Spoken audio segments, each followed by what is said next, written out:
Ay! Ata bunlara dinəndə görmürsən? Hərisi qəzdən. Görmürsən neynirlər? Ata kız oyandı. Hayır abi ben sağırsı.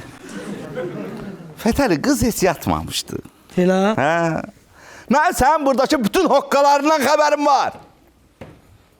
Yığmısınız cəmaatı palatıya, bırakmırsınız geçsin evin eşiğine. Mən sənə klinika amanat eləmişəm. Klinikaya şəfa verin demişəm sizə mən. Siz niyə cəmaatı yığırsınız palatıya bırakmır? Siz Hipokrat'tan içmişsiniz. Hipokrat kimdir şu zat bana?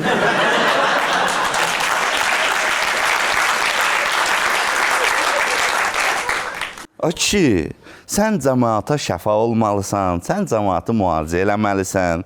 Amma siz neyinirsiniz? Sağ olun, siz neyinirsiniz? 10 baş sat buraya. Cəmaata firma dərmanı soxuşdurursunuz burada. Bir gün yatmalı olan xəstəni 5 gün yatızdırırsınız. Hamınızı qovacam. Hamınızı, Fətəli sən başda olmaqla. Hamınızı qovacam, bura savadlı kadrlar gətirəcəm. Bu cəmaatın qanını az için. Şehzat müəllim gül kimi pul kazanırdık.